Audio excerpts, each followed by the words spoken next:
muito precioso a gente poder louvar a Deus assim. Mexe com o coração da gente, ou não é? Mexe com a nossa mente.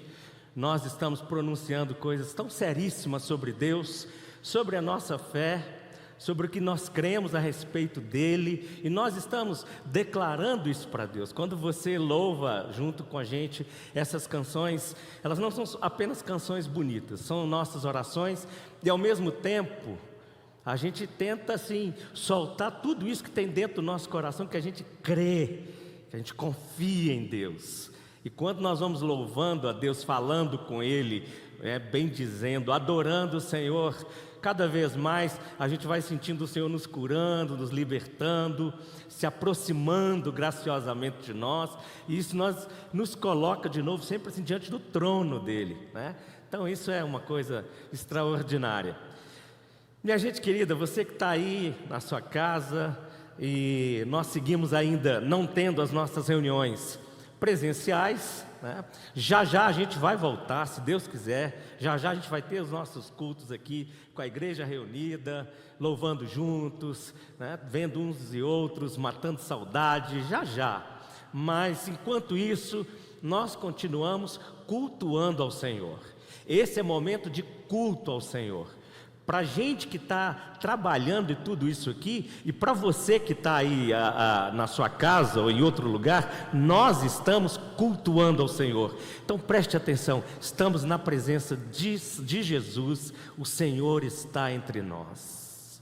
O Senhor está entre nós. Você que está aí na sua casa, repita isso do fundo do seu coração: o Senhor está entre nós. Por quê? Porque esse é o grande fato. Não somos nós apenas fazendo algo, né? Nós estamos dando sequência a uma pregação, e veja que interessante isso. Essa é uma pregação que, a princípio, eu planejei que tudo acontecesse num único culto. Num único culto, fosse uma pregação para um culto só, e de repente, tudo isso que Deus vem mostrando, essa já é a terceira pregação, acabou virando uma série, né? Sobre crer ser um caminho, sobre crer é um caminho. Toda vez que eu falo crescer, fica uma coisa meio assim, dá uma cacofonia, né? Mas olha só, então nós estamos na última parte, a gente vai fechar isso e concluir essa parte hoje. Você podia pegar a sua Bíblia, Palavra do Senhor, e abrir comigo aí no Evangelho de João, capítulo 11. Evangelho de João, capítulo 11, nós vamos ler a partir do versículo 17. Evangelho de João, capítulo 11, a partir do versículo 17. Diz assim a palavra de Deus, o texto bíblico: Quando Jesus chegou, encontrou Lázaro já sepultado havia 4 dias. Ora, Betânia ficava a mais ou menos 3 quilômetros de Jerusalém. Muitos dos judeus vieram visitar Marta e Maria, a fim de consolá-las por causa do irmão Lázaro.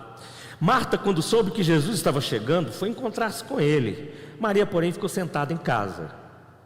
Então Marta disse a Jesus: Senhor, se o Senhor estivesse aqui, o meu irmão não teria morrido. Mas também sei que mesmo agora, tudo que o Senhor pedir a Deus, Ele concederá. Jesus disse a ela: seu irmão há de ressurgir. Ao que Marta respondeu: eu sei que ele há de ressurgir na ressurreição no último dia. Então Jesus declarou: eu sou a ressurreição e a vida. Quem crê em mim, ainda que morra, viverá. E todo que vive e crê em mim não morrerá eternamente. Você crê nisso? Marta respondeu: sim, Jesus. Eu creio que o Senhor é o Cristo, o Filho de Deus que devia vir ao mundo. Depois de dizer isso, Marta foi chamar Maria, sua irmã, e lhe disse em particular: o mestre chegou e está chamando você. E quando Maria ouviu isso, levantou-se depressa e foi até ele, pois Jesus ainda não tinha entrado na aldeia ou no vilarejo, mas permanecia onde Marta o havia encontrado. Os judeus que estavam com Maria em casa e a consolavam, vendo-a levantar-se depressa e sair, seguiram-na pensando que ela ia ao túmulo para chorar. Quando Maria chegou ao lugar onde Jesus estava, ao vê-lo, lançou-se aos seus pés, dizendo: se o Senhor estivesse aqui, o meu irmão não teria morrido. Mesma coisa que disse Marta. Quando Jesus viu que ela chorava e que os judeus que a acompanhavam também choravam, agitou-se no espírito e se comoveu e perguntou: onde vocês o puseram? Eles responderam: Senhor, venha ver. Jesus chorou. Então os judeus disseram: veja o quanto ele o amava. Mas alguns disseram: será que ele que abriu os olhos ao cego não podia fazer que Lázaro não morresse? Jesus, agitando-se novamente em si mesmo, foi até o túmulo, que era uma gruta em cuja entrada tinham colocado uma pedra. Então Jesus ordenou: tirem a pedra. Marta, irmã do falecido, disse a Jesus: Senhor, já cheira mal, porque está morto há 4 dias. Jesus respondeu: eu não disse a você que se cresce veria a glória de Deus? Então tiraram a pedra e Jesus, levantando os olhos para o céu, disse: Pai, graças te dou porque me ouviste. Eu sei que sempre me ouves, mas falei isso por causa da multidão presente, para que creiam que tu me enviaste. E depois de dizer isso, clamou em alta voz: Lázaro, venha para fora. Aquele que tinha morrido saiu, tendo os pés e as mãos amarrados com ataduras e o rosto envolto num lenço. Então Jesus lhes ordenou: desamarrem-no e deixem que ele vá. Muitos dos judeus que tinham vindo visitar Maria, vendo o que havia feito, creram nele. Essa é a palavra do Senhor. Nós vamos orar mais uma vez, para que o Senhor nos dê capacitação para a gente entender a voz dele, e ao mesmo tempo para que nada seja, em qualquer processo de comunicação que a gente use, seja tecnologia ou seja até mesmo a imperfeição do mensageiro, não atrapalhe que a mensagem dele chegue até sua vida, até seu coração. Vamos orar? Mais uma vez, Deus, nós oramos nesse lugar, nesse momento, nesse dia, nessa hora, e nós clamamos para que esse texto que acabamos de ler da Bíblia seja de fato palavra do Senhor, para mim e para cada um que leu, ou ouviu ou assistiu. Eu oro para que o Espírito Santo do Senhor nos ilumine em nome de Jesus e nos ajude a discernir a voz do Senhor nesse momento. Oro para que o Senhor também, além de nos dar discernimento, o Senhor capture mesmo a atenção da nossa alma para o Senhor.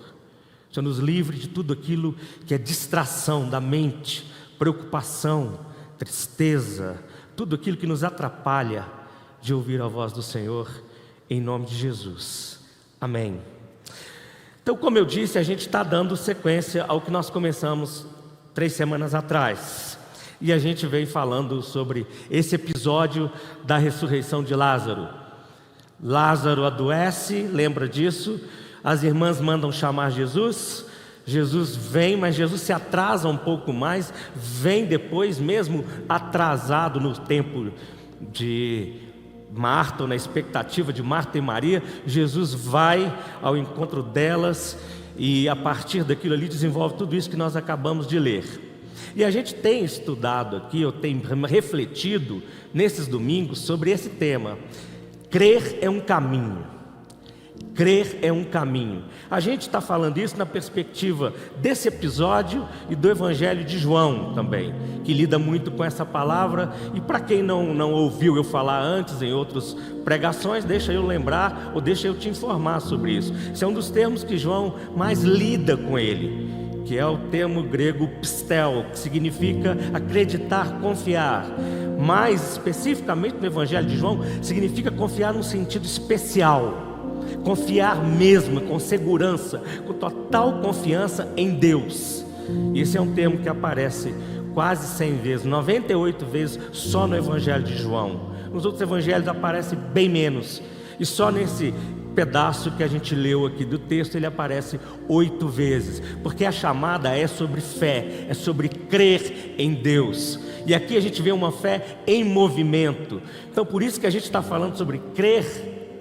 É um caminho, é uma caminhada. Nós falamos na primeira semana que crer é um caminho de aprendizado.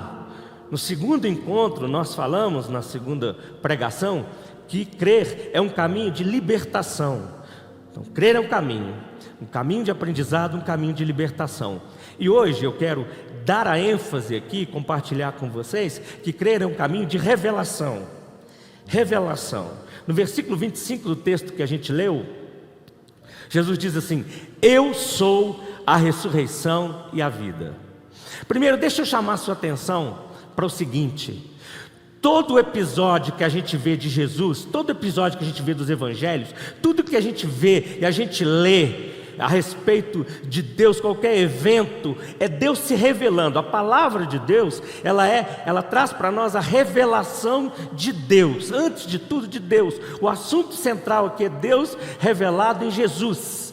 Então a nossa fé, ela é uma fé revelatória, não no sentido de magia simplesmente, de revelação de coisas que não estão aqui, conquanto Deus não esteja limitado aqui, e nós sim, né? Nós estamos em limites, mas Deus é eterno e ilimitado. É Deus se revelando. Então nós estamos diante de um outro evento onde Ele se revela, e revela coisas preciosas para nós, para todos os dias, para esses dias que a gente enfrenta, para esse momento que a gente enfrenta, para os relacionamentos que a gente enfrenta, para as questões que a gente tem com a vida. A gente pode olhar para o episódio de Lázaro, e muitos já conhecem isso, né, esse texto, esse episódio, e pensar simplesmente que o negócio é só assim: Jesus foi lá, Ele tem poder para ressuscitar Lázaro.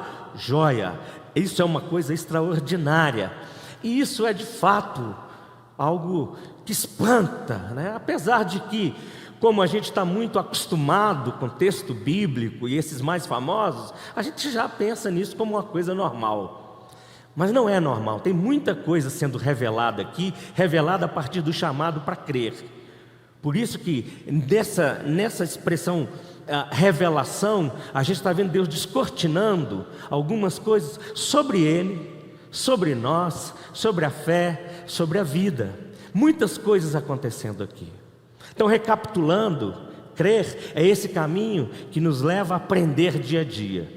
Crer é um caminho que leva a gente a ser libertos dia a dia, enquanto convivemos com Deus para valer de todo o coração. E crer é um caminho de revelação, porque sempre nós vamos lidar com isso. Jesus chega aqui nesse evento, nesse episódio, antes dele chamar Lázaro para fora, de libertar Lázaro da morte, ele faz essa declaração absoluta: eu sou a ressurreição e a vida. Então lembra disso, a conversa dele com Marta era o seguinte: olha, Marta, eu cheguei e seu irmão vai ressurgir. E aí você vai lembrar, nós já falamos disso outra vez, para quem não ouviu, mas Marta responde à luz daquele entendimento religioso que ela tinha, ortodoxo. Ela vira e fala: eu sei que ele há de ressurgir no último dia. Aí Jesus diz assim: pois é, eu sou a ressurreição e a vida. Jesus chama para Ele a responsabilidade. O que Ele está revelando ali? É isso que a gente vai estar falando ao longo dessa pregação aqui hoje, porque tem revelação de pelo menos 3 realidades aqui: a revelação de Deus, a revelação de nós mesmos e a revelação da fé. Jesus está aqui revelando Deus. Jesus diz: eu sou. No Evangelho de João, Jesus fala isso pelo menos em 7 oportunidades, quando Ele se revela com eu sou. E esse é um termo que nos remete lá para o Antigo Testamento. Quando Deus se revelou para o povo, quando Deus se revelou para o povo hebreu que vivia escravizado, e Deus incumbe Moisés, seu libertador, e Moisés dá toda aquela dificuldade: como é que esse povo vai crer? Quem que eu vou falar que está me enviando? O Senhor absoluto diz para Moisés o seguinte: diz para eles que o eu sou, o eterno, te enviou. O eu sou é o eterno. Não dá para a gente colocar caixinha, nem mesmo limitar ele dentro do tempo. Por isso que o nome dele, e isso é assim no Antigo Testamento, isso é assim na espiritualidade judaica até hoje, o nome dele é inefável, né? A gente não consegue pronunciar o nome do eterno, tem que ser reverenciado. E por isso está lá dentro dos mandamentos, inclusive, para nós não tomarmos o nome do Senhor em vão, porque o nome do Senhor é digno de reverência. E aqui Jesus vem e revela Deus, diz: eu sou a revelação, eu sou a revelação de Deus, eu sou Deus, a ressurreição e a vida. O pastor Timothy Keller, num livro dele, um livro muito jóia que eu indico para quem Quem tiver interesse, o livro dele chama... Mas ele, analisando um pouco desse episódio aqui, ele faz uma observação interessante, quando ele diz o seguinte, que todos os líderes das outras religiões, os familiares o trazem para casa e... O Eterno te enviou, o Eu Sou é o Eterno. Não dá para a gente colocar Deus nem numa caixinha, nem mesmo limitar Ele dentro do tempo. Por isso que o nome dele, e isso é assim no Antigo Testamento, isso é assim na espiritualidade judaica até hoje, o nome dele é inefável, né? A gente não consegue pronunciar o nome do Eterno, tem que ser reverenciado. E por isso está lá dentro dos mandamentos, inclusive, para nós não tomarmos o nome do Senhor em vão, porque o nome do Senhor é digno de reverência. E aqui Jesus vem e revela Deus, diz: eu sou a revelação, eu sou a revelação de Deus, eu sou Deus, a ressurreição e a vida. O pastor Timothy Keller, num livro dele, um livro muito jóia que eu indico para quem tiver interesse, o livro dele chama Encontros com Jesus, mas ele, analisando um pouco desse episódio aqui, ele faz uma observação interessante quando ele diz o seguinte, que todos os líderes das outras religiões normalmente chegam e dizem o seguinte: eu sou um profeta e eu aponto para vocês o caminho para Deus. Jesus, no entanto, ele se revela o seguinte: eu sou Deus, venha me encontrar. A revelação de Deus: eu sou Deus, venha me encontrar. Isso faz uma enorme diferença. Por quê? Porque é isso que ele está revelando ali naquele episódio, quando ele diz: eu sou a ressurreição e a vida. Ele está dizendo: eu sou o Eterno. Sabe o que é estar diante da revelação do Eterno? É que nós estamos diante de todas as possibilidades inimagináveis na nossa vida. Nós estamos diante de algo que nós não entendemos, é muito maior que nós e pode cuidar de todas as coisas. Para quem não tem impossível. Isso é algo extraordinário, porque era isso que ele está revelando. Eu sou a ressurreição e a vida. Não é só uma questão de ressuscitar o corpo, conquanto isso esteja diretamente envolvido nesse episódio aqui, mas o que ele está mostrando é: eu sou o Eterno. Eu sou aquele em quem não tem morte. Morte não detém de jeito nenhum. A fé, então, ela se desenvolve assim no caminho. E sempre que a fé se desenvolver nesse caminho da vida, que a gente tem falado aqui, nós teremos novas revelações de Deus. Agora, deixa eu explicar isso aqui, porque isso pode, às vezes, chamar a atenção de alguns de uma maneira errada. Quando eu digo novas revelações de Deus, não é que Deus vai se revelar diferente do que Ele já se revelou nas Escrituras, não é isso não. Novas revelações de Deus é novas oportunidades para irmos conhecendo cada vez mais o caráter de Deus. Porque nós não conhecemos tudo de Deus. Ninguém conhece tudo de Deus. E à medida que nós caminhamos, nós obedecemos, nós cremos, Deus vai se revelando cada vez mais com uma maneira diferente, com facetas diferentes. Nós conhecemos algumas facetas de Deus, ou como a linguagem da Bíblia, alguns dos seus atributos que são revelados, mas nós também, ao longo da nossa caminhada e da nossa vida, enquanto nós nos relacionarmos, buscarmos uma relação com Deus, nós vamos ter revelações que elas são inimagináveis. O que é isso? A gente não pensava que Deus teria condições de fazer certas coisas na nossa vida. A gente não calculava isso, não é? Então, por exemplo, quando Marta e Maria chegam para Jesus e dizem: se o Senhor estivesse aqui, meu irmão não teria morrido, há uma expressão de fé, é ou não é, na declaração delas. Por outro lado, elas não imaginavam o que estava para acontecer.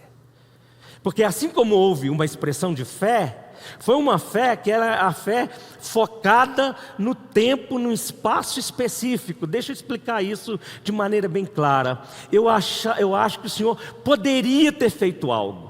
Eu acho que o Senhor poderia ter evitado que essa tragédia visitasse a minha vida. Eu acho que o Senhor, Jesus, o Senhor Deus, o Senhor podia ter evitado o sofrimento na minha vida. O Senhor podia ter evitado o sofrimento na minha família. O Senhor podia ter evitado o sofrimento na igreja. O Senhor podia ter evitado tristezas. O Senhor podia ter evitado tanta coisa. E o que Deus está falando ali para Marta, principalmente, é o que Ele fala com a gente. É o seguinte: eu posso fazer muito mais do que você imagina. Agora, se a doença, se o sofrimento, sofrimento, se o problema, se o conflito, se o divórcio, se qualquer coisa dessa visitou sua vida, saiba que Deus não dormiu e Ele continua agindo.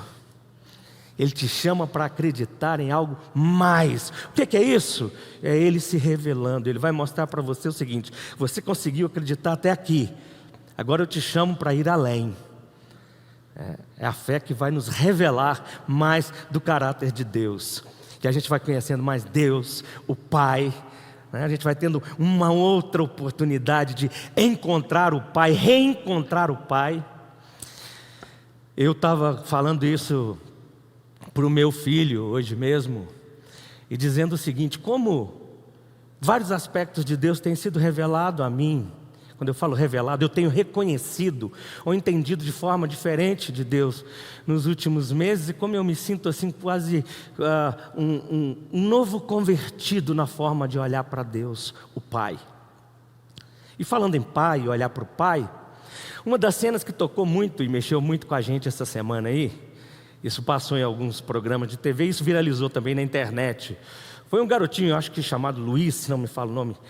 Depois que o pai dele tinha ficado 28 dias no hospital, internado por causa da Covid, o pai volta para casa e o menino não sabia. O menino já tinha até conversado com o pai virtualmente. E o menino apaixonado pelo pai, alguns devem ter visto isso. O menininho apaixonado pelo pai, doido para que o pai voltasse para casa, doido para estar com o pai de novo, para estar perto do pai, o Luizinho ali. E aí de repente o pai volta para casa, os familiares o trazem para casa e ele vai direto tomar banho, porque tinha voltado do hospital e o menino não sabia. E aí alguns devem ter visto isso, que coisa que mexeu muito com a gente. Porque a hora que a mãe dele leva e fala: vem cá, tem uma surpresa para você. E ele vê o pai. E aquele menino fala: não, não. E ele começa falando: não, eu não vou chorar. Primeira coisa que ele fala: eu não vou chorar. E a mãe dele fala: pode chorar. Não, é ele mesmo. Papai não está gordinho mais não.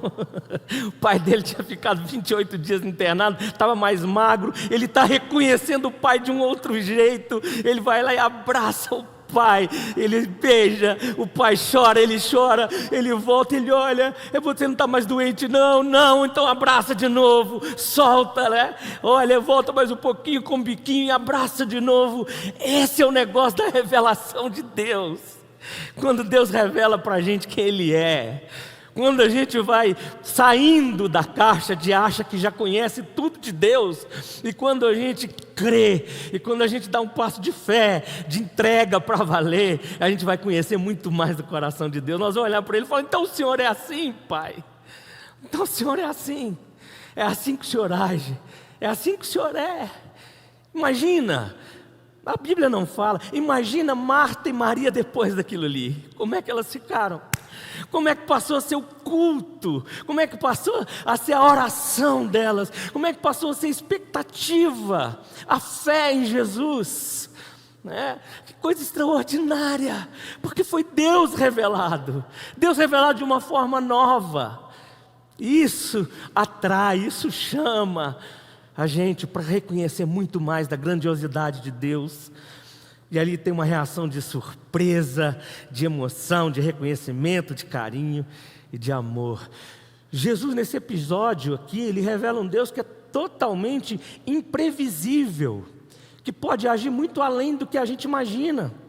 Nesse episódio aqui, a gente vê Jesus ressuscitando Lázaro. Mas deixa eu te dizer uma coisa, e esse eu não quero que soe para você que está aí ou para quem está por aqui, ajudando a gente a transmitir isso. Eu não quero que isso soe simplesmente como um clichê religioso ou marca do pregador, mas é verdade, é o que a Escritura mostra sobre Jesus, sobre a palavra de Deus e sobre Deus, a revelação sobre Deus. Deus ressuscita os mortos, mas Ele ressuscita os mortos de todo tipo. Deus ressuscita os mortos do corpo, como Lázaro, mas Deus ressuscita gente que está morta na emoção também. Ele ressuscita gente que está morto na fé. Ele ressuscita gente que está morto no relacionamento. Relacionamentos que estão mortos, que estão acabados, que estão deteriorando. Esse é o poder da ressurreição, vai além, muito além do que a gente imagina. Por quê? Porque quando ele dá a palavra dele, como Jesus quando chega e fala, Lázaro vem para fora, e o Lázaro vem porque tem que vir, porque ele é o Senhor da vida, ele é o Senhor absoluto da vida. Quando Jesus dá a palavra, Lázaro tem que sair, tem que obedecer. Qualquer morto, qualquer enfermo, quando ouve a palavra de Deus, porque como diz o autor de Hebreus no capítulo 4, a palavra de Deus é viva e eficaz, e ela penetra profundamente até a divisão de alma e espírito. Não dá para falar isso aqui hoje, mas isso não é coisinha à toa, não. A gente tem mania, alguns têm mania de colocar corpo, isso, alma, isso, espírito, aquilo. Na verdade, ali eram os termos intercambiáveis. Eles têm uma relação direta um com o outro. E quando fala de divisão de alma e espírito, é algo que nós não conseguimos imaginar. Nós não conseguimos separar. Nós não conseguimos falar o que é, onde está um, onde está outro. Por isso que o escritor de Hebreus diz que a palavra de Deus é viva e eficaz e ela é capaz de ir até a divisão de alma e espírito. Por quê? Porque invade sepulturas, invade mente, invade coração e transforma qualquer pessoa. Essa é a grandiosidade de Deus. Quando nós olhamos Jesus agindo aqui, se a gente for olhar na nossa fé cristã, a gente vai ver Jesus revelando Deus de várias formas. E em termos doutrinários e teológicos, a gente podia gastar muito tempo, indo muito além aqui, desse caráter de Deus, dessa pessoa de Deus, que Jesus revela só nesse episódio. E para te dar uns exemplos aí, Jesus revela aqui a soberania e a providência de Deus. Ou seja, ninguém sabia tempo, ninguém sabia nada. Ele age acima da expectativa das pessoas e ele vem e supre necessidade imensa dessas pessoas. Segundo, a gente vê bondade e compaixão de Deus em ação. Jesus agindo por compaixão e por imensa bondade. Ele está mostrando o caráter de Deus. A gente vê aqui, nesse episódio, Jesus revelando a proteção e o cuidado de Deus. Esse é o poder de Deus, ou seja, Ele está revelando a onipotência de Deus, que tem todo o poder. Jesus está aqui revelando a companhia certeira de Deus, que até para o morto, quem já estava morto, ninguém imaginava que Jesus podia chegar ali e fazer alguma coisa. Sabe o que é isso? É que Ele vem todo o tempo, no tempo certo, em todos os lugares, porque isso também mostra a onipresença de Deus. Tem gente sofrendo em outros lugares e Deus está lá. Tem gente sofrendo aí onde você está e Deus está aí. Tem gente sofrendo aqui onde nós estamos e Deus está aqui. Tem gente se alegrando em outros lugares e Deus está lá. Ele manifesta a presença dEle. Jesus está mostrando aqui um Deus onipotente, um Deus onipresente. E a gente vai ver esse Jesus revelando um Deus que tem amplo conhecimento de todas as coisas. O que é isso? Esse é o onisciente, que conhece tudo, que sabe como é que os fariseus estão ali reagindo, eu estou falando fariseus, mas os convidados de Maria, como eles estavam ali, aquela indignação que ele tem diante da morte por causa do pecado. Ele conhecia o coração de todas as pessoas, por isso quando ele vai orar, ele diz para o Pai: Pai, eu te dou graças, porque eu sei que o Senhor me ouve. Mas eu só falei assim por causa da multidão que estava presente, porque ele tem o conhecimento, ele revela ali essa onisciência de Deus que sabe todas as coisas. E o texto mostra a supremacia de Cristo na revelação de Deus, ou seja, Ele é o centro. Quer conhecer Deus? Conheça através de Jesus, não tem outro caminho. Ele é o único que diz: eu sou o caminho, a verdade e a vida, e ninguém vem ao Pai senão por mim.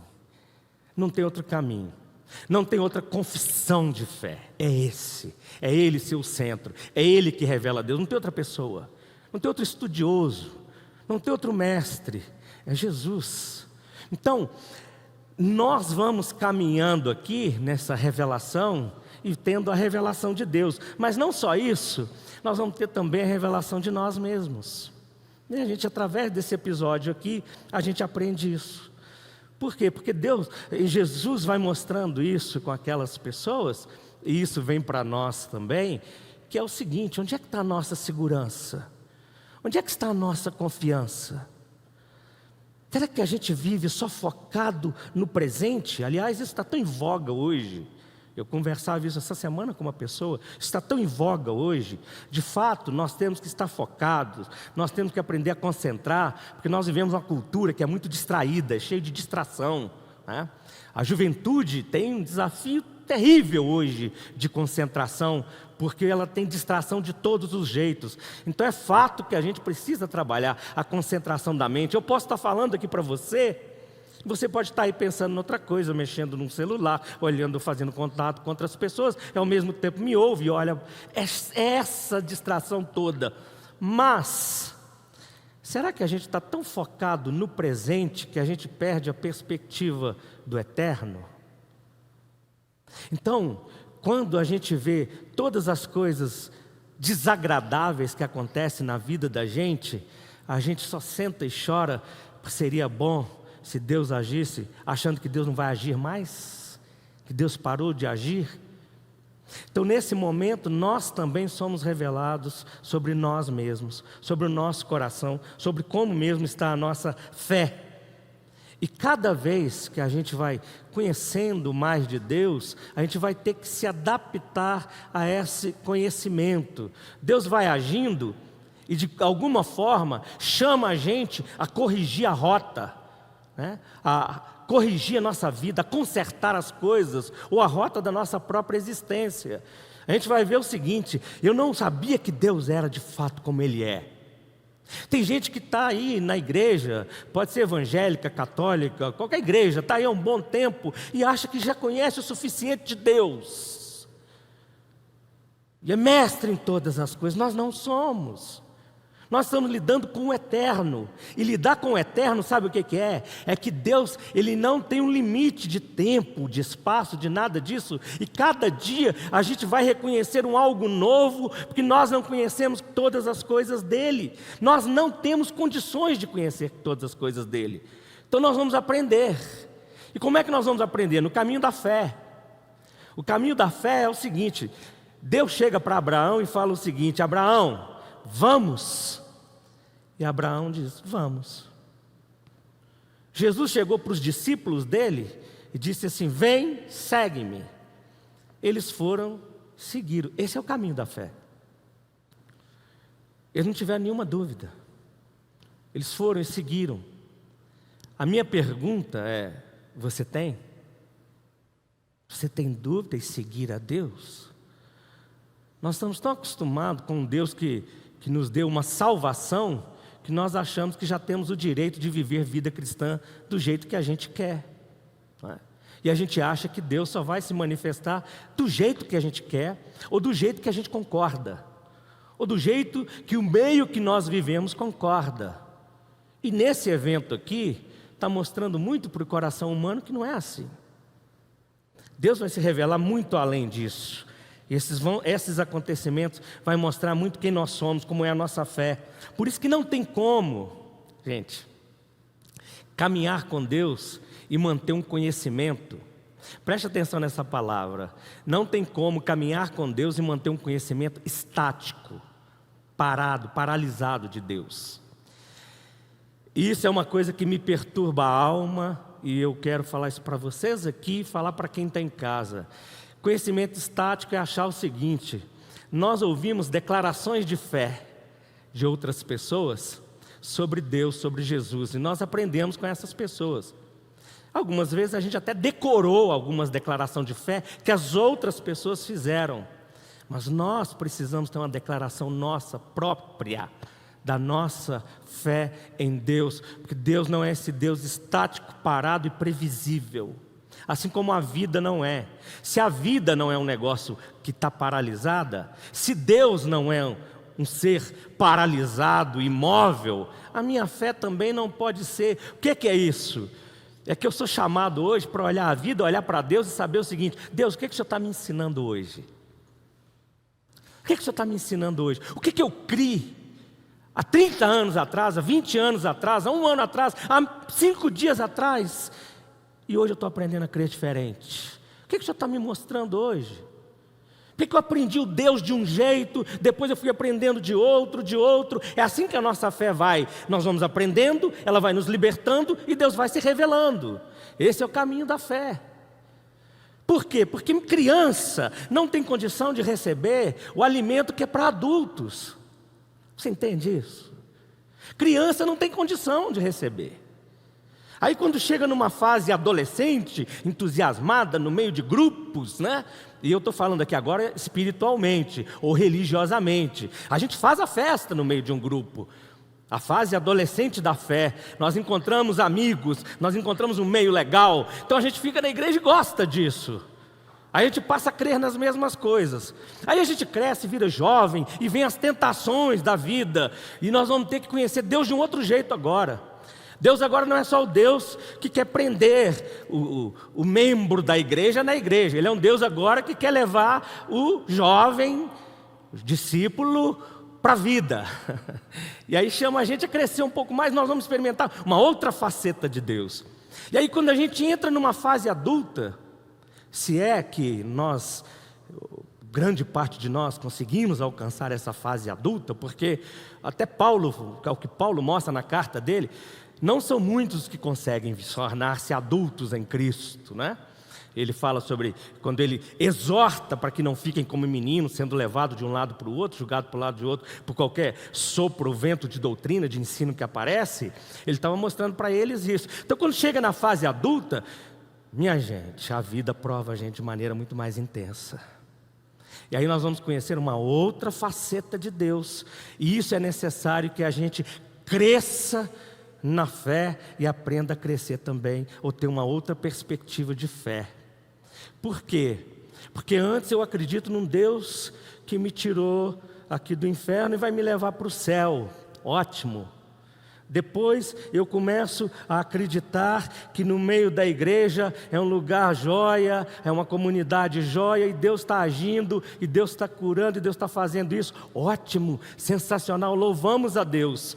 Depois eu sou levado para a vida onde, além de saber que eu vou para o céu, mas eu já estou esquecendo isso, além de eu saber que a igreja é um lugar sagrado, onde Deus opera cura e transformações, mas eu esqueço disso, aí vem as provações da vida. As provações da vida vêm provar o nosso coração, para ver se a nossa casa está edificada sobre a rocha que é Cristo, ou sobre a areia dessa cultura, dessa sociedade, desse mundo. E aí a tempestade vem forte. E aí nós vamos conhecer uma outra faceta de Deus, que é aquela de deixar o filho, agora que cresceu, aprender a viver e a sobreviver com tudo o que ele falou. Nós somos chamados assim. Por isso que é um Deus em movimento, e a nossa fé também, ela está sendo chamada a andar, a crescer, a amadurecer. Mas isso vai acontecer se a gente tiver humildade, para reconhecer que nós não sabemos todas as coisas. Nós precisamos ter humildade para saber o seguinte, que lá atrás, a história da igreja é assim.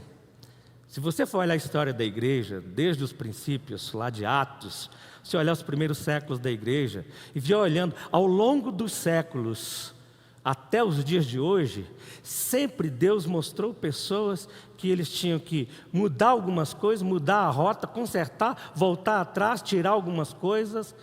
E é assim na nossa vida da mesma forma. A gente precisa aprender isso. A gente precisa olhar o seguinte, aquilo que eu aprendi lá atrás foi para aquele momento lá de trás, mas eu preciso do pão nosso de cada dia, não é? Eu preciso ser alimentado espiritualmente pelo que eu vivo hoje, nesse momento. Então é caminho, o negocinho caiu aqui, ó. Caiu o negocinho do meu ouvido aqui, o retorno. Mas a palavra de Deus então vai mostrando isso para a gente, que crer é um caminho de aprendizado, é um caminho de libertação, é um caminho de revelação de Deus. E quando nós estamos nesse caminho, nós vemos revelação sobre Deus, revelação de nós mesmos e, por último, revelação da própria fé. Eu acho que episódios como esse que a gente leu, usando a linguagem de hoje, da sociedade de hoje, episódios como esse são spoilers da vida. Engraçado porque eu estava olhando assim, só para me certificar que as coisas, que todo mundo vai entender o que é um spoiler. Tem gente que talvez esteja me assistindo, nem sabe do que eu estou falando. Aí eu fui olhar a tradução boa de spoiler. Olha que coisa engraçada, que alguns dicionários de inglês, português, tem professores de inglês aqui na minha frente, gente. Alguns dicionários de inglês, português traduzem spoiler como spoiler. É o estrangeirismo, aquele famoso estrangeirismo que faz parte. Mas aí, então, se você procurar no dicionário, fala, bom, o que significa spoiler? Spoiler, não sei o que é isso. Bom, a maneira mais popular é o desmancha prazer. Né? É aquele que desmancha prazer. Então, o spoiler. Agora, aqui, nesse evento, tem um spoiler para a vida. O que é? Conta o final do filme para nós. E uma coisa extraordinária, louvado seja o Senhor, que a gente vê nesse episódio aqui, é que Jesus mostra o seguinte: o último capítulo na história da vida de quem crê, quem vence não é a morte, nunca, é a vida. Presta atenção, no último capítulo da história da vida de quem crê, quem vence não é a morte, é a vida abundante, vida revelada em Jesus, vida que vem de Deus. Aleluia! Uma fé que expressa assim confiança plena e abandono total na providência de Deus, vai ser capaz de ter experiências cada vez mais surpreendentes, muito mais. Algumas vezes parece que a gente conhece todas as coisas, mas quando a gente olha o que é crer na perspectiva e a maneira de Deus, parece que a gente não tem muito entendimento disso. E algumas vezes a gente é tolhido por essas maneiras de crer, que são maneiras de crer engessada, né? Então, por isso nós precisamos ter uma relação com Deus cada vez mais intensa. Não é uma relação de faça, não faça, pode, não pode. É relação, é relacionamento, é conversa, é diálogo, é palavra de Deus, é o Espírito Santo nos enchendo cada vez mais, é ouvir a palavra dEle, é ter a palavra dEle, é participar dos sacramentos, da comunhão dos santos. Isso é relação profunda com Deus. E crer nos leva cada vez mais a uma relação cada vez maior. Nós corremos o risco de estar ouvindo pregação todos os domingos, todas as semanas, algumas vezes 2, 3 vezes na semana, ou até mais, né? Tem gente que é da igreja, ouve a pregação no domingo, ouve uma live, eu participo de uma live na quarta-feira, mas aí ouve o pregador fulano de tal, o reverendo fulano de tal no outro lugar, e nós corremos o risco de ouvir tanto sobre Deus, de achar que a gente sabe tanto sobre Deus, que quando vem todas essas tempestades da vida, e olha que a gente está vivendo tempestade literal, né? Que a gente está assim, é pandemia, é gafanhoto, é um ciclone, quer dizer, está vindo um punhado de coisas ao mesmo tempo, é ou não é? A gente corre o risco de viver isso, ou quando vem as tempestades dentro de casa, nos nossos relacionamentos, ou quando vem a tempestade no nosso corpo, na nossa saúde, ou quando vem a tempestade na nossa fé, que gera crise, né, dentro de nós, a gente corre o risco de ser ou de ficar como aqueles 2 discípulos que estavam indo a caminho de Emaús. Jesus se manifesta para eles e pergunta o que estava acontecendo, e eles falam: nossa esperança acabou, porque não, deu tudo errado, as coisas não saíram como a gente esperava.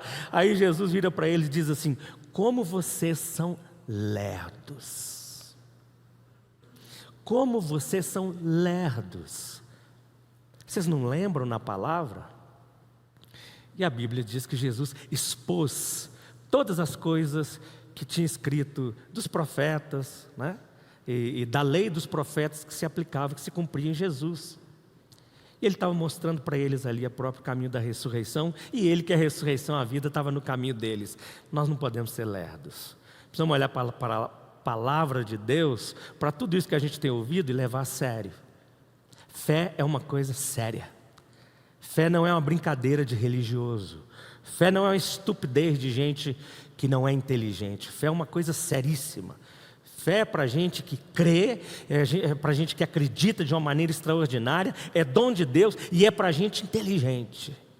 É para gente sensata. Por isso que é um caminho. Assim como a vida é um caminho. Bom, gente, concluindo. Crer é um caminho de aprendizado. Mesmo com desafios e provas, crer, a fé nos chama a aprender. Crer é um caminho de libertação que nos chama a agir e reagir de maneira ativa e obediência. Nós somos libertos para obedecermos. Às vezes nós erramos, Deus vem, nos liberta, nos conserta, para que a gente volte a andar em obediência.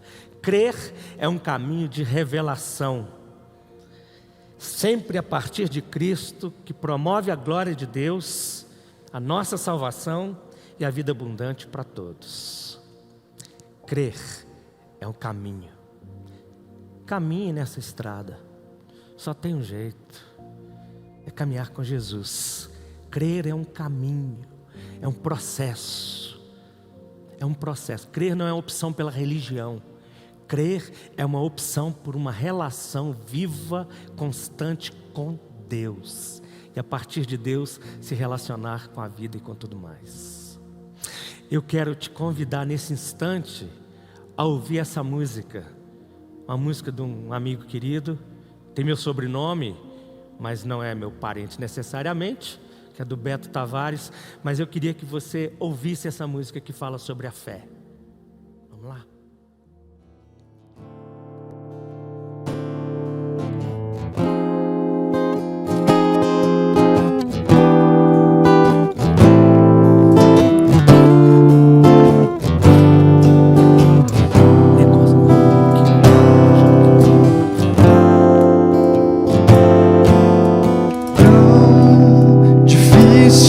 Passar nos vales sem luz, andar com essa cruz, só resta um valor: perseverar será meu labor.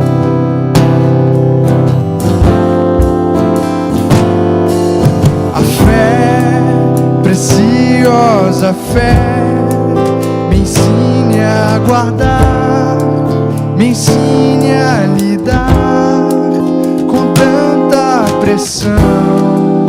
Vem meu coração de novo tocar.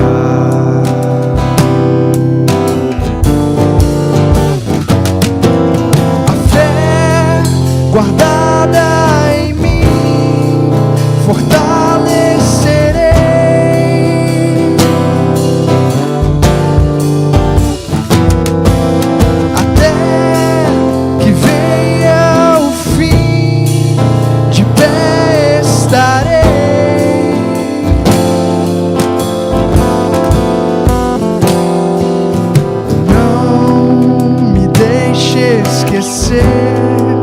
o que já te dei. Não deixe eu tomar de volta pra mim. Nos passos que eu dei, vou até o fim.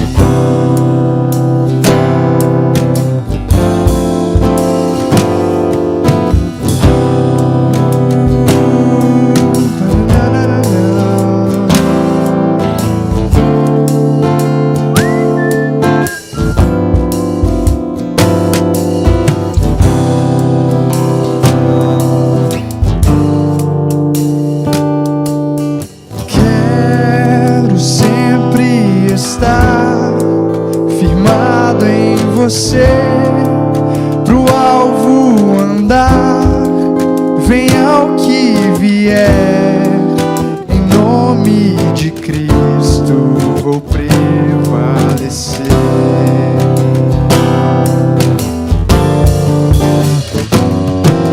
A fé guardada em mim fortalecerei,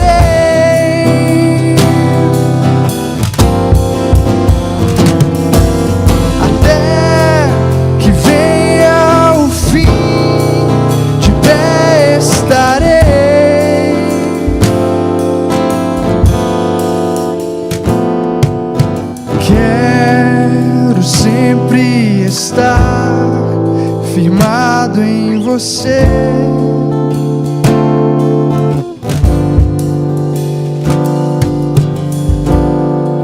Pro alvo andar, venha o que vier, em nome de Cristo vou prevalecer.